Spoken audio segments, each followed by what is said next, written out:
The soft glow of candlelight danced across the white tablecloth as Olivia placed the manila folder between them. Her manicured fingers lingered on its edge for a moment before she pushed it toward Marcus. "What's this?" Marcus asked, though the thickness of the folder and the solemn look in Olivia's eyes told him exactly what it contained. "Divorce papers," she replied, her voice steady despite the slight tremor in her hand. "I've had them drawn up for 3 weeks now." Marcus stared at the folder as if it might burst into flames. Around them, Le Chiel continued its Friday night symphony of clinking glasses and murmured conversations. 8 years ago, in this very restaurant, he had dropped to one knee and asked Olivia to spend her life with him. "Happy anniversary," he said quietly, raising his glass of untouched champagne. Olivia didn't reach for her glass. Instead, she leaned forward, the emerald dress she wore catching the light, making her look like something ethereal and untouchable. "I don't want to sign them," she said, surprising him. "Not yet."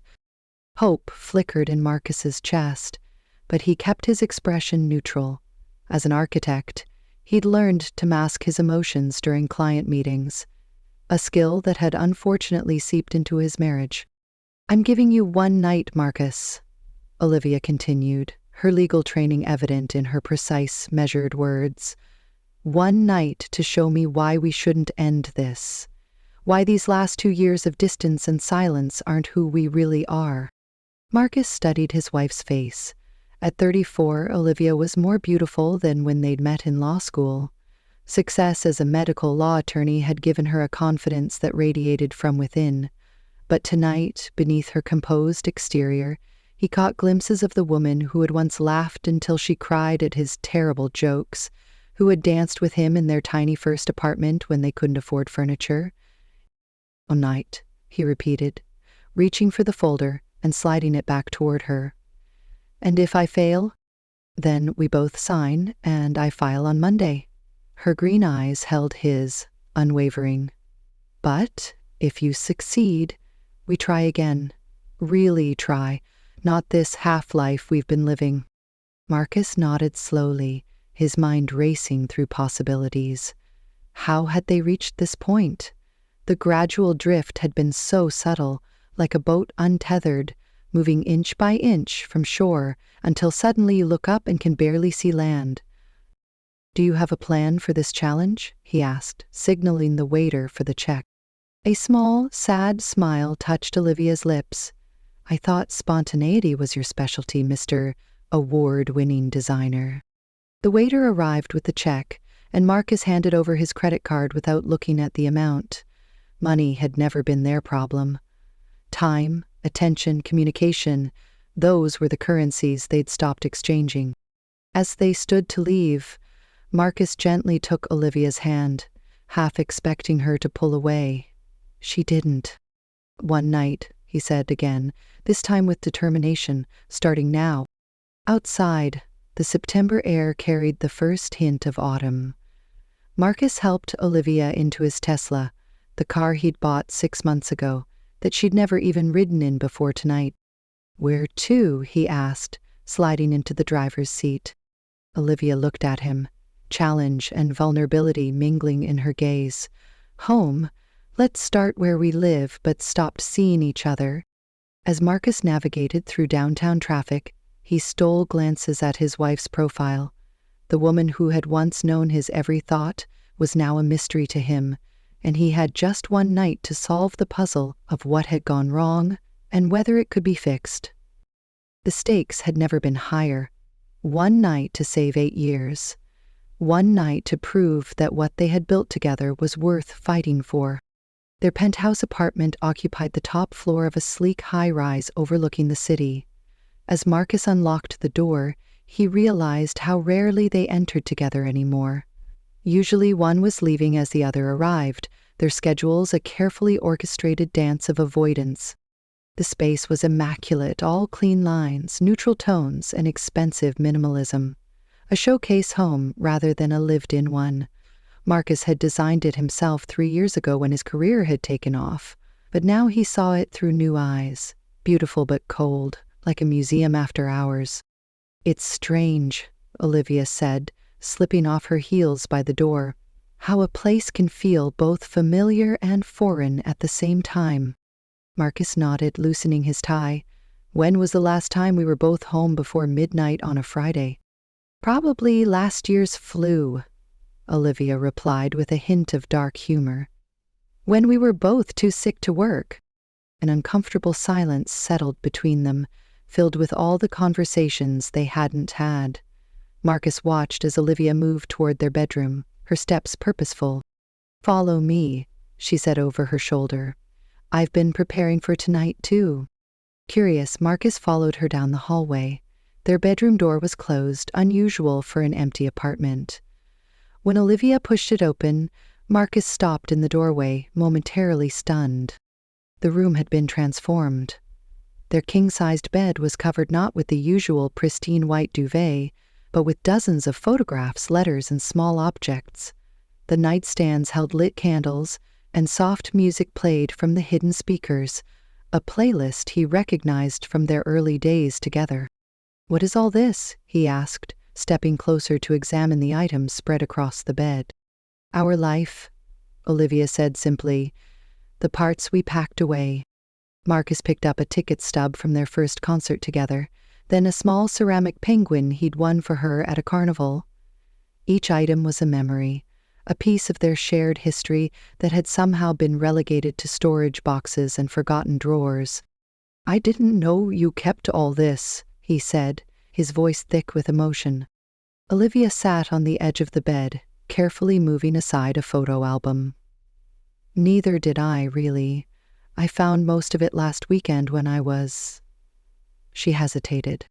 When I was looking for things to take with me," she admitted. "After the divorce—" The words hit Marcus like a physical blow. The reality of how close they were to ending everything suddenly crystallized. He picked up their wedding album, unopened for years.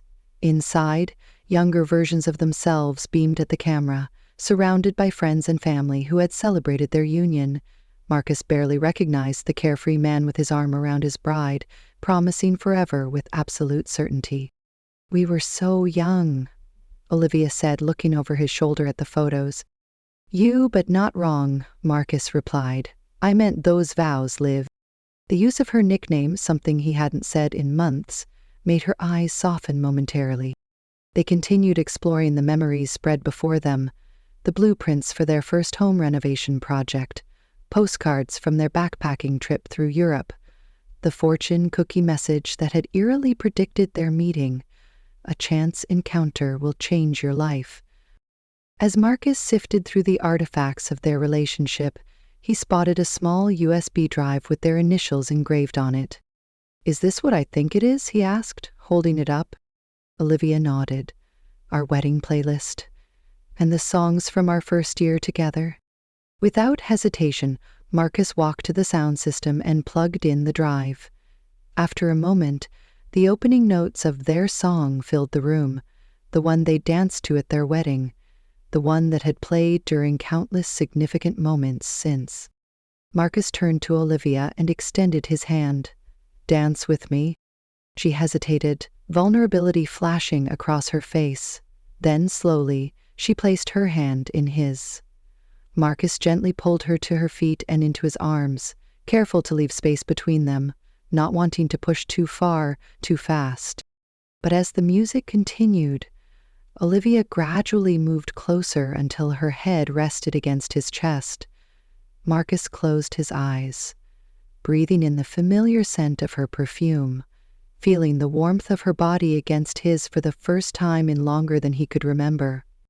They swayed together in silence, letting the music speak the words they couldn't yet form. For a few precious minutes, the years of distance melted away, and they were just Marcus and Olivia again, two people who had once found their home in each other's arms. The song was building toward its final chorus when Olivia's phone shattered the moment with its shrill ring. She pulled away abruptly, reaching for her purse. "I'm sorry, I have to take this," she said, checking the caller ID. "It's the hospital." Marcus watched as Olivia's professional demeanor slid back into place as she answered. But within seconds, her composed expression crumbled. "What? When?" Her voice rose with alarm. "I'll be right there." She ended the call and turned to Marcus, her face pale. "It's my mother. She's been rushed to the emergency room. Something about complications from her transplant. I need to go, now." Without hesitation, Marcus grabbed his car keys. "I'll drive you." As they rushed out the door, the music continued playing to an empty room, a soundtrack to memories, temporarily abandoned once more. The hospital corridors were a maze of sterile white light and antiseptic smells. Marcus followed Olivia as she navigated the halls with the familiarity of someone who had spent too many hours in this place. Her heels clicked rapidly against the linoleum, the only outward sign of her anxiety. "Fourth floor," she said tersely as they reached the elevator. "Transplant unit." Marcus nodded, pressing the button. He wanted to reach for her hand, but hesitated, unsure if the brief connection they'd shared at home had evaporated in the crisis. To his surprise, Olivia moved closer to him in the elevator, her shoulder brushing against his arm, a silent request for support that he immediately answered by placing his hand gently on her back. When the doors opened, they were greeted by a nurse who recognized Olivia immediately. "Miss Reynolds, your mother is stable now. Dr. Patel is with her and wants to speak with you." "What happened?" Olivia asked, her lawyer's instinct for details kicking in despite her worry. "Her body showed early signs of rejecting the kidney. They've adjusted her immunosuppressants and are monitoring her closely," the nurse explained, leading them down the corridor. Marcus hung back slightly as they approached the room. "I'll wait out here," he offered, knowing the complicated relationship Olivia had with her mother. Olivia turned, surprising him. "No, please, come. She's your family too." Inside the room, Eleanor Reynolds lay against white pillows, looking smaller and frailer than Marcus remembered. Medical equipment surrounded her bed, monitoring every vital sign. Dr. Patel, a serious-looking man with kind eyes, was reviewing her chart. "Olivia, dear." Eleanor reached out a thin hand, which Olivia immediately took. "Mom, what happened?" They said rejection. Dr. Patel stepped forward. "Minor rejection episode, but we caught it early. Your mother noticed the warning signs we discussed and came in immediately. That quick action likely prevented a more serious situation." Olivia nodded, visibly relieved. "So what now?" "We'll adjust her medication protocol and keep her overnight for observation. The transplanted kidney is still functioning well overall. This kind of episode isn't uncommon 6 months post-transplant." As Dr. Patel continued explaining the treatment plan, Marcus noticed a medical chart on the counter. Something about it caught his eye, a familiar date that triggered a memory. Without thinking, he moved closer to see it better. "Mr. Reynolds, do you have any questions?" Dr. Patel asked, noticing Marcus's attention on the chart. "It's Bennett, actually. Marcus Bennett," he corrected automatically, still distracted by what he'd glimpsed. "And no questions." Dr. Patel nodded. "Well, I'll give you some time with Eleanor. The nurse will be in shortly with the new medication. Olivia, could you step outside with me for a moment? There are some forms we need you to review as her healthcare proxy." Olivia squeezed her mother's hand. "I'll be right back, Mom." Outside in the hallway, Marcus excused himself to find coffee while Olivia spoke with the doctor. Instead of heading to the cafeteria, however, he found himself drawn back to the nurse's station, where Eleanor's chart had been returned. He shouldn't look, he knew that, but something was nagging at him, a connection he couldn't quite place. When the station was momentarily empty, Marcus glanced at the open file. His eyes widened as he confirmed what he'd suspected, the donor information for Eleanor's kidney transplant, the blood type, the tissue markers, the surgery date. All of it matched perfectly with what he knew intimately, because the kidney had been his. "Mr. Bennett." Marcus startled, looking up to find Olivia standing there, her expression shifting from confusion to suspicion as she registered what he was looking at. "What are you doing with my mother's medical records?" she asked, stepping closer. Before Marcus could answer, Olivia's eyes fell to the page she'd been reading. He watched as understanding dawned on her face, first disbelief, then shock, and finally a dawning anger that made her eyes flash. "Donna Anonymous, male 36, surgery date February 12th, she read aloud, her voice barely above a whisper. Then her eyes locked with his. "That was you? You donated the kidney to my mother?" Marcus swallowed hard. "Olivia, I can explain." "Explain what?" Her voice rose slightly before she caught herself, glancing around at the quiet hospital corridor. She grabbed his arm and pulled him into an empty waiting room, shutting the door behind them. "Explain what, Marcus?" she repeated, her voice trembling with emotion. "Explain how you underwent major surgery 6 months ago without telling me? Explain how you gave an organ to my mother and kept it a secret? Explain how my own husband and my own mother have been lying to me for half a year." Marcus ran a hand through his hair, searching for the right words. "I wasn't trying to deceive you, Liv. I was trying to respect your boundaries." "My boundaries?" she echoed incredulously. "You always made it clear that your relationship with your mother was complicated and that you didn't want me involved in those issues," Marcus said. "Remember 3 years ago when I tried to mediate between you two during that Christmas argument? You told me in no uncertain terms to stay out of your family dynamics." Olivia paced the small room. "That's completely different from secretly donating an organ, Marcus.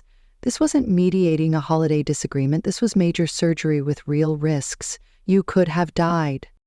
"The risks were minimal," he countered, though they both knew that wasn't entirely true. "And what about after? The recovery, the follow-up appointments?" Olivia stopped pacing to face him directly. "How did you hide all of that from me?" Marcus looked down. "You were working on the Westlake case. 70-hour weeks. You barely came home. When you did, you were exhausted. It wasn't hard to hide." The truth of his words hung in the air between them, a painful acknowledgement of how disconnected they'd become. "But why?" Olivia asked, her anger giving way to confusion. "Why would you do this for her? You and my mother have never been close." Marcus met her gaze steadily. "I didn't do it for her, Olivia. I did it for you." Olivia sank into one of the waiting room chairs, the weight of this revelation visibly overwhelming her. "I don't understand." Marcus knelt in front of her, not touching her, but close enough that she could see the sincerity in his eyes. "When your mother was diagnosed and needed a transplant, you were devastated. Despite your complicated relationship, you love her. I got tested on a whim, never expecting to be a match. When I was—" He shrugged. "It felt like fate. But why keep it secret? Why not tell me?" Marcus took a deep breath. "Because I knew you'd try to stop me. You'd worry about the risks, feel guilty, feel obligated. And I didn't want my decision to become another source of conflict between you and your mother. I wanted to give you both a chance to heal in every sense of the word." Tears welled in Olivia's eyes. "So for the past 6 months, when I thought you were distant because you were falling out of love with me, I was recovering from surgery and trying to keep my promise to your mother not to tell you," Marcus finished quietly. "And then it had been so long, I didn't know how to bring it up without making things worse." Olivia stood abruptly, wiping away tears. "I need some air, and I need to process this." Marcus nodded, understanding. "Of course. Should I check on your mother?" "No," Olivia said firmly. "I think you've done enough secret caretaking for one lifetime. I'll be back in a few minutes." As she walked out, Marcus remained in the waiting room, wondering if his revelation had just destroyed any chance of saving their marriage, or if perhaps, just perhaps, it might be the key to rebuilding what they had lost. The drive away from the hospital was silent. Olivia stared out the passenger window, her reflection ghostly against the backdrop of city lights. Marcus kept his eyes on the road, giving her the space she needed while his mind raced through everything that had just happened. After 20 minutes of tense silence, Olivia finally spoke. "Where are we going?" Her voice was quiet, but no longer trembling with anger. Marcus glanced at her. "I thought we'd just drive for a while, unless you want to go back to the apartment?" "No," she said quickly. "Just keep driving." The city gradually gave way to suburbs, then to more rural landscapes as Marcus headed toward the mountains. The full moon illuminated the winding road ahead, casting everything in a silvery glow. "Your mother's going to be fine," Marcus said, breaking the silence again. Dr. Patel seemed confident. Olivia nodded. "I spoke with the night nurse before we left. They'll call if anything changes." She turned to look at him directly. "Tell me everything, Marcus, from the beginning." Marcus took a deep breath, gathering his thoughts. "It started about 8 months ago. Your mother called me, not you, when she got her diagnosis. She didn't want to worry you during the Westlake case." "She called you?" Olivia sounded surprised. "You two barely speak." "That's what I thought too," Marcus admitted. "But apparently she's been keeping tabs on me through your cousin Jen. She knew things were strained between us, but she also said she always thought I was good for you." A small, incredulous laugh escaped Olivia. "That doesn't sound like my mother."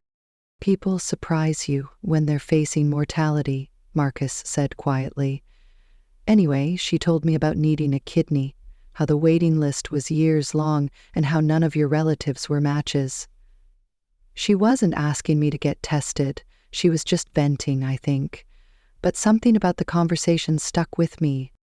Marcus signaled and turned onto a less traveled mountain road, the headlights cutting through the darkness. "A week later, I went in for testing without telling anyone. The odds of being a match were so low that I figured it would be a non-issue, but then the results came back."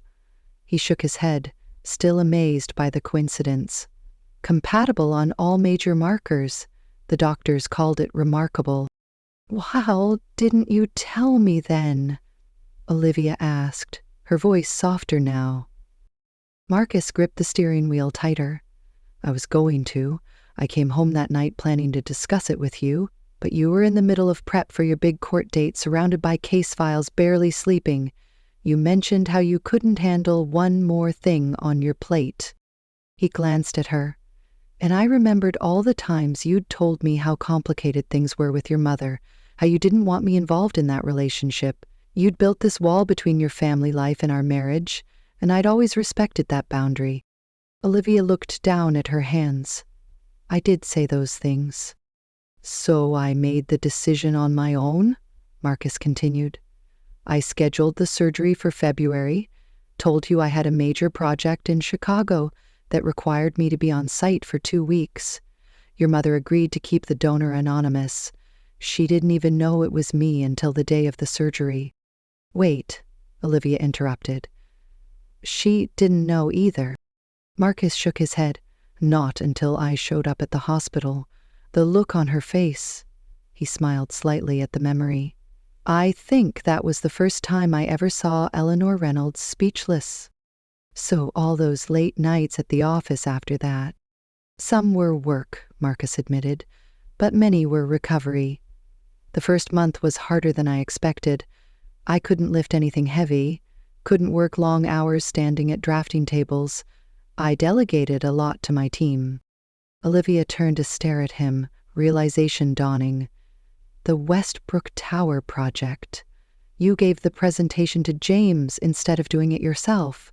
You said it was to give him experience, but—" "I wasn't physically able to stand for a 3-hour presentation," Marcus confirmed, "and the business trip to San Francisco that I canceled." "Because you couldn't fly yet," Olivia finished, the pieces falling into place. "All those times you said you were too tired to go out, the swimming you suddenly stopped doing, the pain medication, I found that you claimed was for your back." Marcus nodded. "After the first couple of months, it got easier to hide. You were so busy with your cases, and I was busy with work, and we just—" He trailed off. "Drifted further apart," Olivia supplied, her voice hollow. They drove in silence for several more minutes, the moonlight casting long shadows across the road. "I don't know whether to be touched by your sacrifice or furious at your deception," Olivia finally said. "Both are valid," Marcus replied honestly. Olivia shook her head. "All this time I thought you were pulling away because you didn't love me anymore. I convinced myself you were having an affair, or that you regretted marrying me, or that you were just done." "Never," Marcus said firmly, "not for a single moment." "But you let me believe that," Olivia countered, a flash of anger returning. "You watched me withdraw, watched me hurt, and said nothing." "And that was wrong," Marcus acknowledged. "By the time I realized how much damage the secret was causing, it felt too late to come clean. How do you tell your wife? By the way, 6 months ago I gave your mother a kidney and have been lying about it ever since." Olivia let out a long breath. "Where are we going, Marcus? We've been driving for almost an hour." For the first time since they left the hospital, Marcus smiled. "Actually, we're almost there." He turned onto a narrow gravel road that wound deeper into the wooded mountainside. After a few minutes, he slowed the car and pulled into a small clearing. "What is this place?" Olivia asked, peering through the windshield at what appeared to be a construction site. Marcus turned off the engine but left the headlights on, illuminating the wooden structure before them.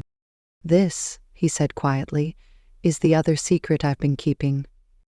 The headlights illuminated a partially constructed cabin nestled among tall pines. Its wooden frame stood strong against the night sky, with large windows facing what appeared to be a lake, visible as a shimmer of moonlight through the trees. "What is this?" Olivia asked, her voice barely above a whisper. Marcus turned to her, his expression a mixture of nervousness and hope. "Do you remember our 3rd anniversary?" Olivia nodded slowly. "Lake Tahoe. We stayed in that little cabin with the red door," Marcus continued, "and we spent the whole weekend sketching our dream home on napkins and hotel stationery." Understanding dawned on Olivia's face. "You kept those drawings." "I did more than keep them," Marcus said, gesturing toward the structure. "I brought them to life." He opened his car door and came around to her side, offering his hand. After a moment's hesitation, Olivia took it, allowing him to help her out of the car. The night air was cool and fragrant with pine, the only sounds the gentle rustling of leaves and distant water lapping at a shore. "It's not finished yet," Marcus explained as they walked toward the cabin. "But the foundation is solid, the framing is complete, and the roof went on last month." As they got closer, Olivia could see details that made her breath catch.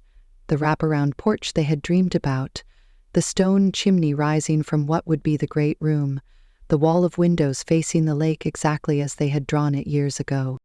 "How long have you been building this?" she asked, running her hand along a rough-hewn beam. "I bought the land 2 years ago," Marcus admitted. "Started construction last summer. It's been slow going because I've been doing a lot of the work myself on weekends." 2 years ago?" Olivia repeated. "That was when we started drifting apart," Marcus finished. "I wanted to surprise you. I thought if I could create this place we dreamed about together, maybe we could find our way back to each other." He led her to the front door, not yet installed, just an opening covered with protective plastic, and pulled out a flashlight from his pocket. "It's not wired for electricity yet," he explained, shining the light inside. They stepped through the doorway into what would become the main living area. Even unfinished, the space had a warmth to it, with its high ceilings and the moonlight streaming through the uncovered windows. "The kitchen will be there," Marcus said, pointing, "with the island we designed and the double ovens you wanted. The dining area here, opening onto the deck, and upstairs, the primary bedroom with the reading nook," Olivia finished, remembering their plans, "and the guest rooms for when friends visit." Marcus nodded, watching her face carefully. "And the small room at the end of the hall." Olivia's eyes met his in the dim light. "The nursery." The word hung between them, laden with dreams they'd once shared but hadn't spoken of in years. Their careers had taken precedence, and the conversation about children had been indefinitely postponed. "I never stopped wanting that future with you, Liv," Marcus said softly, even when we barely saw each other, even when we stopped talking about anything meaningful. I kept building this place because it was the only way I knew how to hold on to us. Olivia moved away from him, walking to the large windows that faced the lake.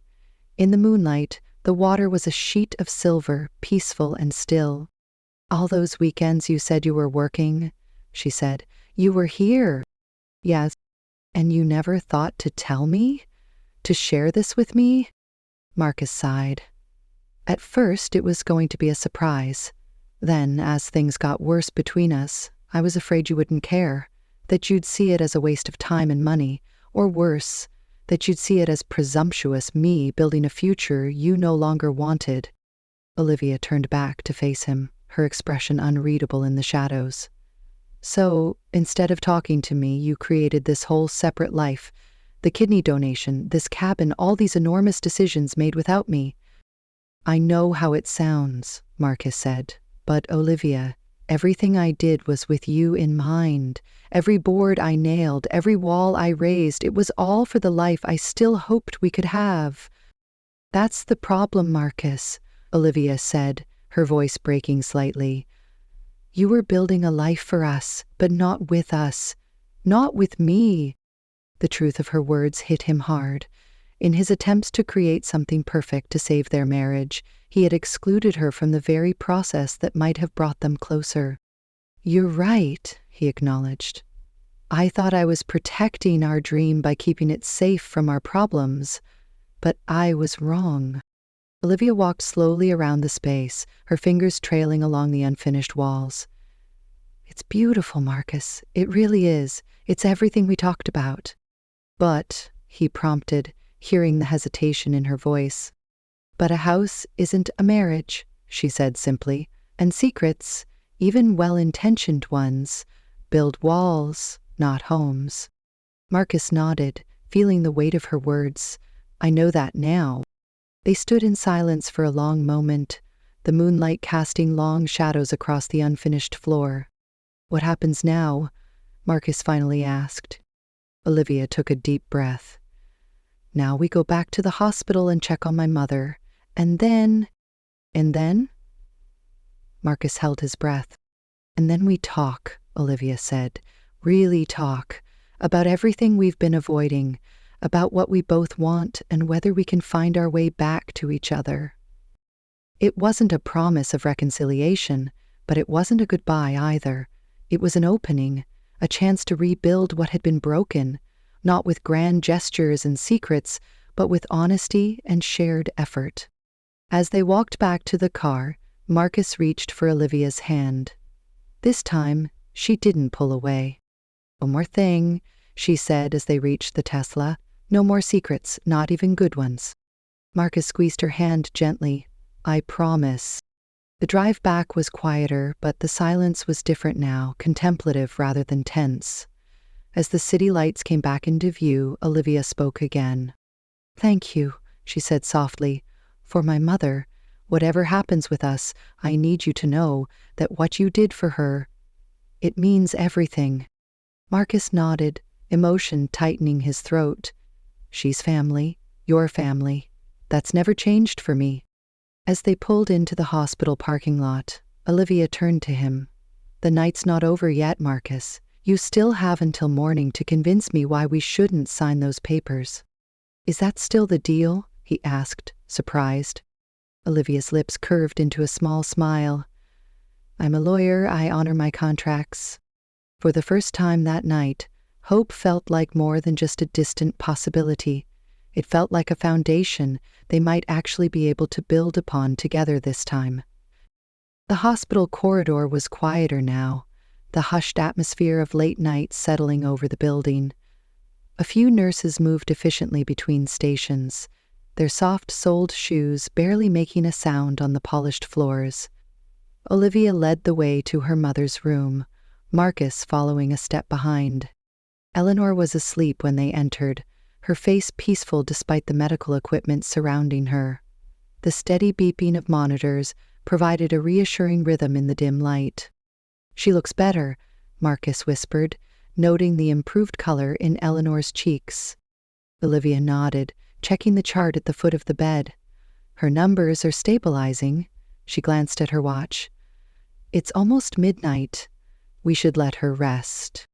They retreated to the small waiting area down the hall, which was mercifully empty at this hour. Olivia sank into one of the vinyl chairs, suddenly looking exhausted. The emotional roller coaster of the evening had clearly taken its toll.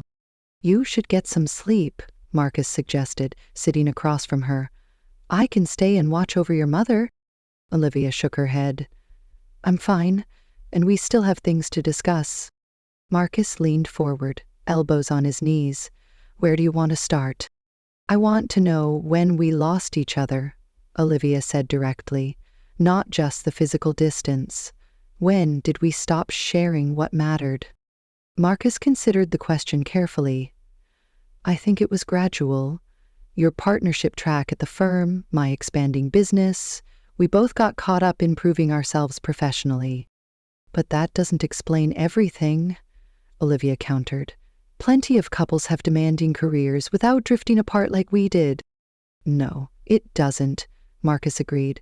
I think for me, it started after your father died. Olivia looked surprised. My father? But that was 3 years ago. Marcus nodded. You were so devastated. But you wouldn't let me in. You handled the funeral arrangements, the estate, everything, and whenever I tried to help, you pushed me away. I was trying to be strong, Olivia said defensively.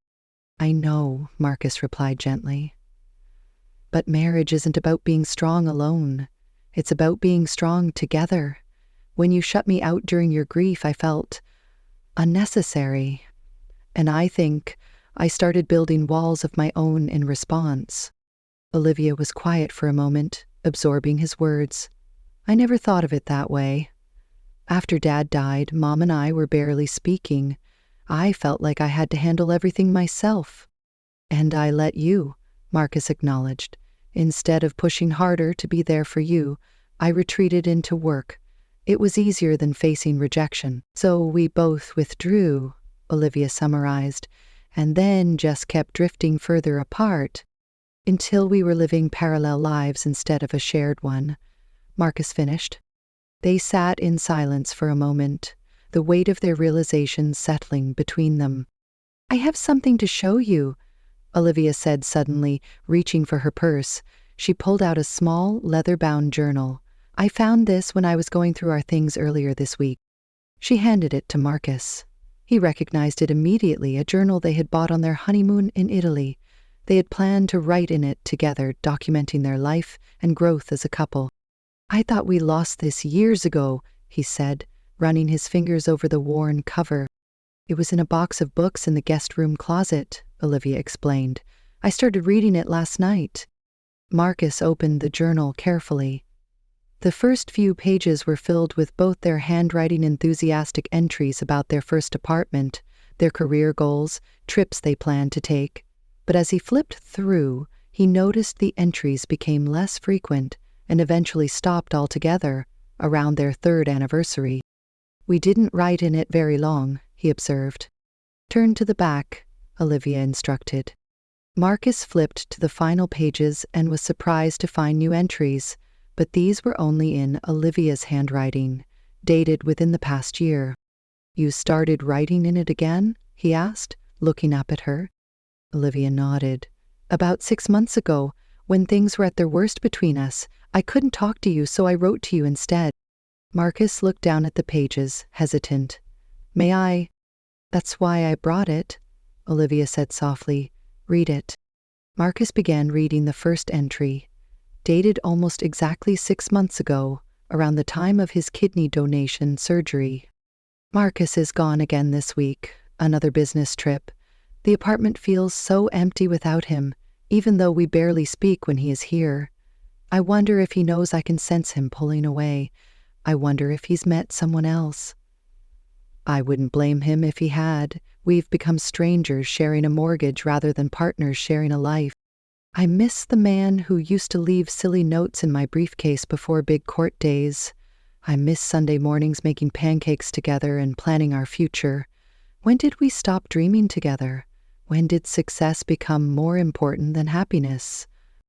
Marcus looked up, his heart aching. Olivia, I never... Keep reading, she urged. He turned the page to an entry from 3 months ago. I found Marcus's pain medication today while looking for aspirin. He said it was for his back, but I saw the prescription date, February. He's been in pain for months and never really talked about it. There was a time when we nursed each other through every cold, every headache. Now we suffer in silence, afraid to show weakness. I've been thinking about divorce more frequently. Not because I don't love him, I do, desperately, but because I can't bear this hollow version of what we once had. Better a clean break than this slow, painful erosion of everything we built. Marcus felt a lump forming in his throat as he continued to the most recent entry, dated just 3 days ago. I've drafted the divorce papers. They sit in my desk drawer at work, unsigned.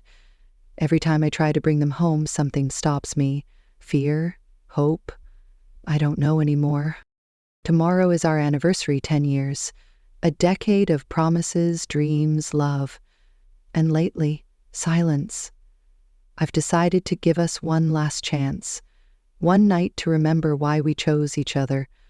One night to see if there's anything left worth fighting for. If not, I'll bring the papers home on Friday. But part of me still hopes for a miracle. Part of me still believes in us. Marcus closed the journal, his vision blurred with unshed tears. I had no idea you were in so much pain. Because I never told you, Olivia said simply, just like you never told me about your surgery or the cabin. We both kept our hurts and our hopes to ourselves. Marcus handed the journal back to her. Why show me this now? Because I want you to understand that my ultimatum wasn't just an impulsive decision, Olivia explained. I've been struggling with this for months, and because I want you to know that despite everything, I never stopped loving you. I just stopped believing we could find our way back. And now, Marcus asked, his voice barely audible, do you believe we can find our way back now? Olivia looked at him, her eyes reflecting the same vulnerability he felt. I don't know, but tonight has shown me that the man I fell in love with, the one who would do anything for the people he cares about, who builds dreams with his hands, who sees possibilities where others see problems, that man is still there. She reached across the space between them and took his hand. The question is whether the woman you fell in love with is still here too, and whether, together, we're strong enough to rebuild what we've broken. Before Marcus could respond, a nurse appeared in the doorway. Miss Reynolds, your mother is awake and asking for you. Olivia stood, still holding Marcus's hand. Both of us? The nurse nodded. She was quite specific about that. They followed the nurse back to Eleanor's room, where they found her sitting up slightly, looking remarkably alert for someone who had experienced a medical crisis just hours before.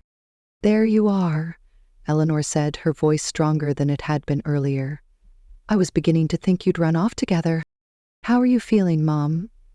Olivia asked, moving to her bedside.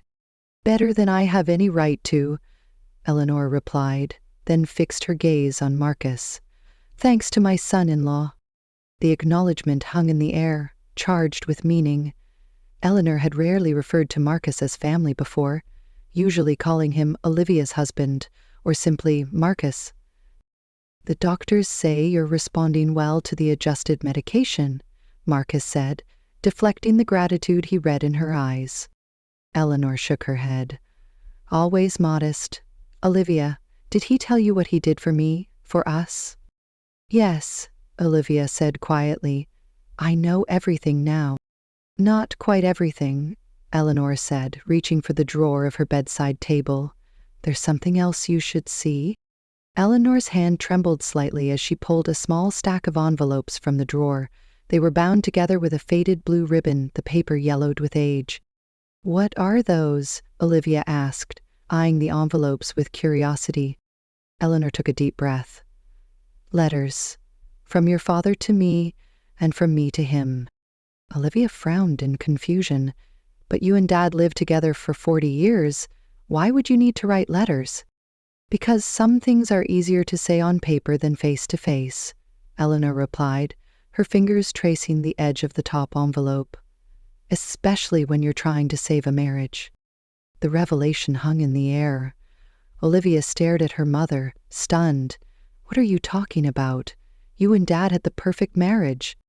A sad smile crossed Eleanor's face. Oh, Olivia, no marriage is perfect. Your father and I loved each other deeply, but we went through our own dark times. When? Olivia demanded, clearly struggling to reconcile this new information with her memories. When you were in college, Eleanor said. Your father and I separated for 6 months. We never told you because you were focused on your studies and we didn't want to distract you. Olivia sank into the chair beside the bed, visibly shaken. You separated. Why? The same reason most couples drift apart, Eleanor said gently. We stopped seeing each other, really seeing each other. Your father was building his business, I was focused on my community work, and gradually we became roommates instead of partners. Marcus moved closer to Olivia, placing a supportive hand on her shoulder. She didn't shrug it away. So what happened? Marcus asked. How did you find your way back to each other? Eleanor held up the letters. These happened. When we couldn't talk without arguing, we started writing to each other. 1 letter a week, no matter what. Sometimes they were angry, sometimes tender, sometimes just updates about our days. But they kept us connected when everything else was falling apart. She untied the ribbon and handed the top envelope to Olivia. This one was the turning point, from your father to me, about 4 months into our separation. Olivia hesitated, looking at her mother. Are you sure you want me to read this? Eleanor nodded. I'm sure. It's time you understood that love, real, lasting love, isn't about perfection. It's about perseverance. With trembling fingers, Olivia opened the envelope and unfolded the letter inside. Marcus watched as her eyes moved across the page, her expression softening with each line. Read it aloud, Eleanor encouraged. For Marcus, too. Olivia cleared her throat and began to read. My dearest Eleanor, I walked by our favorite bench in the park today, the one where we used to sit and watch Olivia feed the ducks when she was little. I sat there for an hour, remembering how your eyes would crinkle when you laughed at her excitement, how your hand felt in mine, warm and certain. These past months without you have taught me something I never expected to learn after 25 years of marriage. I don't know how to be me without you. Not because I'm incomplete on my own, but because the best parts of me have always been reflected in your eyes. I've been thinking about what you said before I left that I stopped seeing you. You were right. Somewhere along the way I started looking through you instead of at you. I took for granted that you would always be there, unchanging, while I pursued my ambitions. I forgot that you were growing too, dreaming too, becoming more yourself every day, just as I was. The irony is that now, in your absence, I see you more clearly than ever. I see the strength it took to build a life alongside mine without losing yourself. I see the grace with which you navigated our challenges. I see the wisdom in your patience and the courage in your honesty. I don't know if you can forgive me for taking so long to understand what was happening to us. I don't know if we can find our way back to each other after all this time apart. But I do know this. Whatever happens, you have made me a better man than I would have been without you. If you're willing, I'd like to meet. Not to make promises or demands, but simply to see you, really see you, and to begin again, however slowly, however cautiously, from a place of truth. With all my love, still and always. Robert? Olivia's voice broke on the final words. She looked up at her mother, tears streaming down her face. I had no idea. We didn't want you to know, Eleanor said softly. Parents try to protect their children, sometimes by hiding their own struggles. What happened after this letter? Marcus asked. A gentle smile crossed Eleanor's face. We met at that park bench. We talked for hours, really talked for the first time in years, and then we decided to go to counseling to learn how to see each other again. She reached for Olivia's hand. It wasn't easy. It took another year of hard work before we felt solid again. But those difficult months taught us something invaluable, that love isn't a feeling that sustains a marriage. It's the marriage that must be tended so that love can flourish. Olivia wiped away her tears. Why are you showing us this now? Because when Marcus came to me about donating his kidney, I recognized something in him that reminded me of your father, Eleanor explained. That same depth of love, that willingness to sacrifice for family. And I've watched you both these past months, making the same mistakes Robert and I made, drifting apart while standing still. She looked at Marcus. I made him promise not to tell you about the donation because I thought it would only complicate things between you. That was wrong of me. I was trying to protect you both, but secrets, even well-intentioned ones, rarely protect anything worth saving. Eleanor handed the stack of remaining letters to Olivia. Take these. Read them together. Learn from our mistakes instead of repeating them. Olivia accepted the letters, holding them carefully. Thank you, Mom. A nurse appeared in the doorway. I'm sorry, but Mrs. Reynolds needs her rest now. You can come back in the morning. Eleanor squeezed Olivia's hand. Go, talk. Remember that seeing each other, truly seeing each other, is the beginning of finding your way back. As they prepared to leave, Eleanor called Marcus back to her bedside. Thank you, she whispered. Not just for the kidney, but for loving my daughter enough to build that cabin, even when you weren't sure she'd ever see it. Marcus looked at her in surprise. How did you know about the cabin? A knowing smile crossed Eleanor's face. You mentioned needing lumber recommendations when you visited me in the hospital last month. I may be old, but I'm not oblivious. Marcus chuckled. You're full of surprises, Eleanor. As are you, Marcus Bennett, she replied. Now go. You still have a few hours until morning to convince my stubborn daughter that your marriage is worth saving. Outside the hospital, the night had grown cooler. The parking lot was nearly empty, and the sky was a canvas of stars above them. Olivia stood beside the car, the packet of letters clutched to her chest, looking up at the vastness above. It's strange, she said quietly. All these years I thought I knew exactly who my parents were. I had this image of their perfect marriage, this standard I was trying to live up to without even realizing it. Marcus moved to stand beside her, their shoulders almost touching. And now? Now I understand that what made their marriage strong wasn't perfection. It was their willingness to fight for each other, even when it was hard, especially when it was hard. She turned to face him. I've been comparing our struggles to an idealized version of marriage that never existed. We both have, Marcus admitted. It's easier to give up when you believe you've failed to achieve perfection.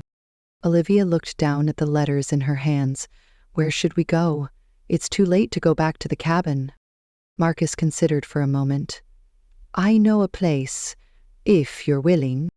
Olivia nodded and they got into the car. As Marcus drove through the quiet streets, Olivia opened the window slightly, letting the cool night air wash over her face. Where are we going? She asked after a few minutes. Marcus smiled. Back to the beginning. The Tesla glided through the empty streets of downtown, the city's nighttime glow casting everything in a dreamlike quality. Olivia watched as familiar landmarks passed by, gradually recognizing the route they were taking. The university? She asked, as Marcus turned onto the tree-lined avenue that led to their alma mater. He nodded, more specifically the architecture building. A small smile played at the corners of Olivia's mouth. Where we met. Where everything began, Marcus confirmed. He parked in the nearly empty lot beside the modernist glass and steel structure where he had spent most of his college years. The building looked different at night, more mysterious, with soft lighting illuminating its distinctive angles and curves. Do you still have access? Olivia asked as they approached the main entrance. Marcus pulled out his wallet and extracted a small card. Alumni Board Privileges, Some things are worth holding on to. The door unlocked with a soft click and they stepped into the hushed interior. Their footsteps echoed on the polished concrete floors as Marcus led the way through the darkened corridors, navigating from memory. "It hasn't changed much," Olivia observed, trailing her fingers along the wall. "Some things don't need to," Marcus replied. They climbed the stairs to the third floor, where Marcus paused outside a particular studio space. He flipped on a single light, illuminating a large room filled with drafting tables and model-making supplies. "Studio 3B, Olivia said softly, "where your senior design class met. And where a certain first-year law student got lost looking for the legal clinic," Marcus added with a smile. Olivia laughed. "I was so embarrassed when I walked in on your final presentation." "You were wearing a blue dress," Marcus recalled. "You apologized and tried to leave, but Professor Harmon insisted you stay and give the legal perspective on my sustainable housing project." "I knew nothing about architecture," Olivia said, shaking her head at the memory. "But I was too stubborn to admit it, so I made up some comments about zoning regulations. And I was so impressed by your confidence that I asked you to coffee afterward," Marcus finished, "to discuss the legal implications of my design." "The worst pickup line in history," Olivia teased. "It worked, didn't it?" They shared a genuine laugh, the first in longer than either could remember. Marcus moved to the center of the room, where a large, circular table stood. He pulled out 2 chairs. "Shall we?" Olivia nodded, placing Eleanor's letters on the table between them as they sat down. For a moment, neither spoke, the weight of the night's revelations settling around them. "I've been thinking about what your mother said," Marcus finally began, "about seeing each other, really seeing each other." "Me too," Olivia admitted. "I think that's where we went wrong. We stopped looking." Marcus reached across the table, not quite touching her hand, but close enough that she could feel his warmth. "I'm looking now, Olivia, and I see a brilliant, compassionate woman who fights fiercely for her clients, but has been afraid to fight for her own happiness. I see someone who builds walls to protect herself from pain, but longs for connection. I see the woman I fell in love with, who's still there beneath the layers of hurt and disappointment."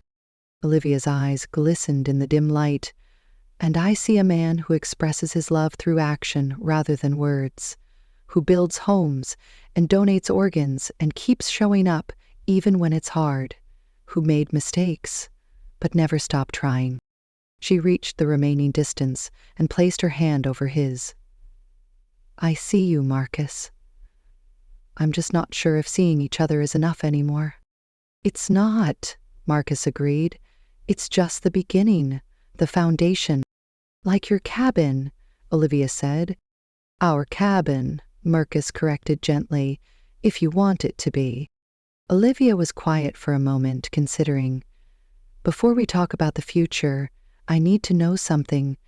These past months, when you were recovering from surgery and building the cabin, were you happy?" The question caught Marcus off guard. "Happy?" "Yes," Olivia pressed. "Not just busy or distracted or purposeful. Were you happy? Without me?" Marcus considered the question carefully. "I was. Functioning. I had goals, projects, work that mattered. But happy? No," he shook his head. "There were moments when the sun would hit the lake just right at the cabin, or when I'd complete a difficult section of the build, when I'd turn to share it with you, only to remember you weren't there. Those moments were the hardest." He looked directly into her eyes. "I was building a life I couldn't imagine enjoying alone." "That's the truth." Olivia nodded, absorbing his words. "I wasn't happy either.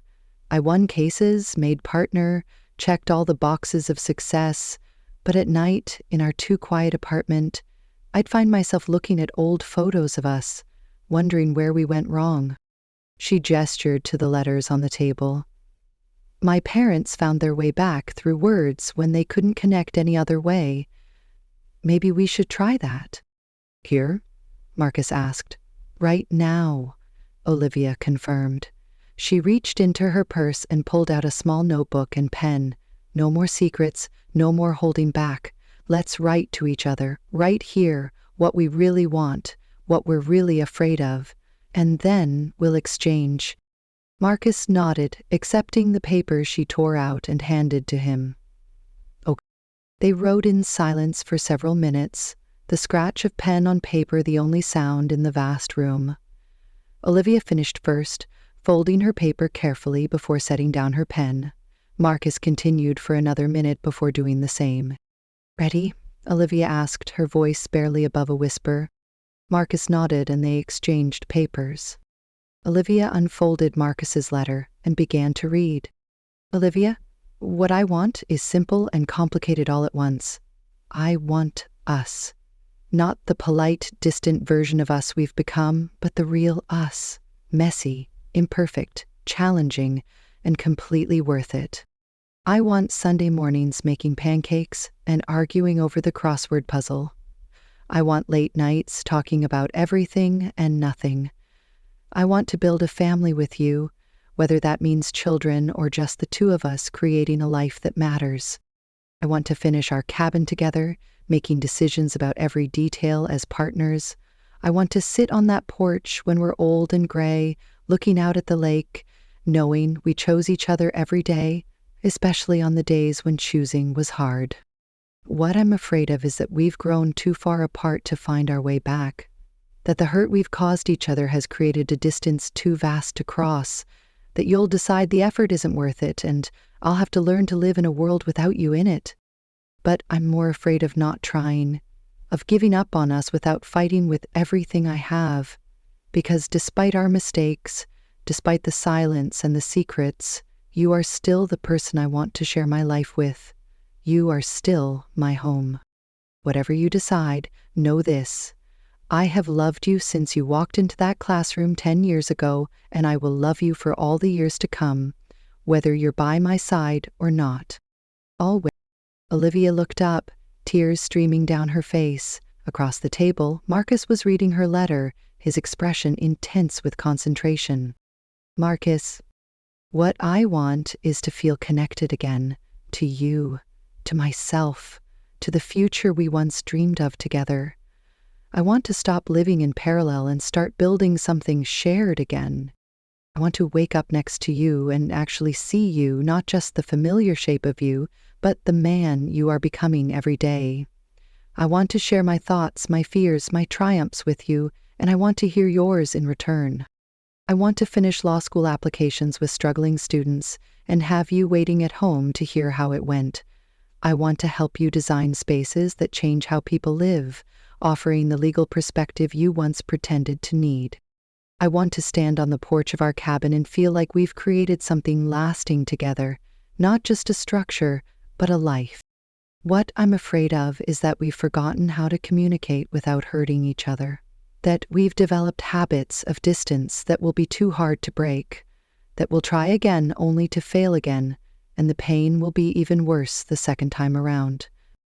I'm afraid that love, even love as deep as ours once was, might not be enough to overcome the patterns we've fallen into, that wanting to fix things isn't the same as knowing how. But beneath all that fear is a deeper truth. I have never stopped loving you, even when I was drafting divorce papers, even when I was convinced our marriage was over. I loved you. And part of me has been waiting, hoping for a reason to stay. Whatever happens next, know that you have changed my life for the better. The woman I am today exists in part because of the way you have loved me, challenged me, and believed in me, even when I didn't believe in myself. Yours? Marcus folded the letter carefully and looked up at Olivia, his eyes reflecting the same vulnerability she felt. So, he said softly, where do we go from here? Olivia reached across the table and took both his hands in hers. Home, she said simply. We go home. The word home hung between them, laden with meaning. Marcus squeezed Olivia's hands gently. Which home? He asked. The apartment? The cabin? Olivia smiled, a genuine smile that reached her eyes. Both. Neither. I think maybe home isn't about the place. It's about us, Marcus finished, understanding dawning in his expression. They gathered the letters, both Eleanor's and their own, and walked hand in hand through the quiet building. The eastern sky was just beginning to lighten as they stepped outside, the first hint of dawn breaking over the horizon. "It's almost morning," Olivia observed, glancing at her watch. "Your time is almost up." Marcus turned to her, his expression serious. "Have I convinced you? To tear up those divorce papers?" Instead of answering immediately, Olivia reached into her purse and pulled out a folded document. The divorce papers, unsigned but official-looking in the growing light. "I've been carrying these around for 3 days," she admitted, trying to find the courage to either sign them or destroy them. Marcus looked at the papers but made no move to take them. "And now?" Olivia took a deep breath. "Now I know that ending something is easy. It's building something that takes courage." With deliberate movements, she tore the papers in half, then in quarters, until they were nothing but confetti in her hands. She let the pieces scatter in the gentle morning breeze, watching as they danced away across the campus lawn. "That's my answer," she said, turning back to Marcus. "But it's just the beginning of one." Marcus pulled her into his arms, holding her close as if afraid she might disappear. "I know we have a lot of work to do," he murmured into her hair. "This isn't a fairy tale ending." "No," Olivia agreed, her voice muffled against his chest. "It's a real beginning, with eyes wide open this time." They stood there for a long moment, embracing in the growing light of a new day. When they finally pulled apart, Olivia's expression was resolute. "We should go back to the hospital," she said. "Check on my mother." Marcus nodded. "And then?" "And then we take it one day at a time," Olivia replied. "We talk, really talk. We see a counselor, like my parents did. We learn how to be partners again." "And the cabin?" Marcus asked. A smile played at the corners of Olivia's mouth. "We finish it together. Every nail, every decision. As a team." "I'd like that," Marcus said softly. As they walked back to the car, Olivia stopped suddenly. "There's something else I need to know." "Anything," Marcus promised. "The nursery at the cabin," she said, her voice hesitant. "Do you still want that? Children, I mean? We haven't talked about it in so long I wasn't sure if your feelings had changed." Marcus took both her hands in his. "My feelings haven't changed. But I don't want children, unless we're solid, really solid. They deserve parents who know how to love each other well." "I agree," Olivia said. "So maybe that's a conversation for the future, when we've rebuilt what was broken." "The room will be there," Marcus said, "waiting when we're ready." They drove to the hospital as the sun crested the horizon, bathing the city in golden light. Eleanor was awake when they arrived, looking remarkably better than she had the night before. "Well?" she asked as soon as they entered the room, her gaze moving between them expectantly. Olivia smiled, reaching for Marcus's hand. "We're going to try, Mom. Really try." Relief washed over Eleanor's face. "Thank goodness. I was afraid I'd have to disown both of you if you gave up on each other." Marcus laughed. "No need for that. We've decided some things are worth fighting for." "Good," Eleanor said firmly, "because life is too short for regrets. Trust me on that." A doctor entered the room, clipboard in hand. "Mrs. Reynolds, your latest tests look excellent. If this improvement continues, we should be able to discharge you tomorrow." "Wonderful news," Eleanor said. "I have a wedding anniversary to plan." The doctor looked confused. "A wedding anniversary?" "Yes," Eleanor said with a mischievous smile. "My daughter and son-in-law are celebrating 10 years of marriage. They just don't know it yet." After the doctor left, Olivia raised an eyebrow at her mother. "What are you plotting?"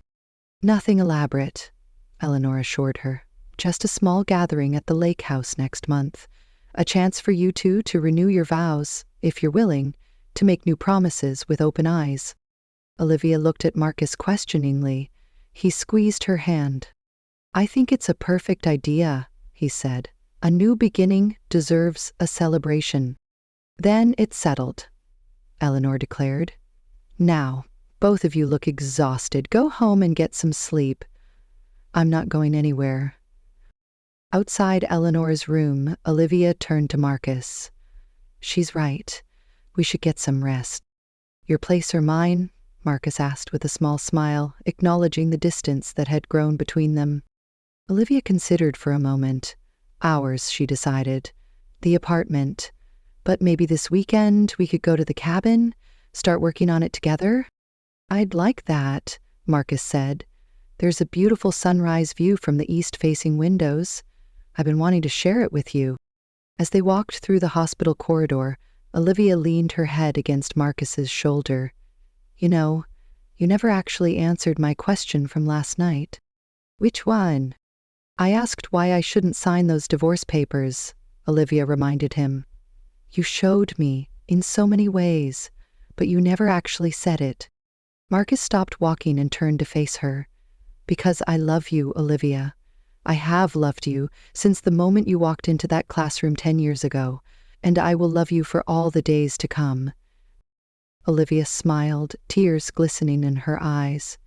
"That's what I needed to hear." She rose on her tiptoes and kissed him. Not a passionate kiss of reconciliation, but a gentle promise of things to come, of a future they would build together one day at a time.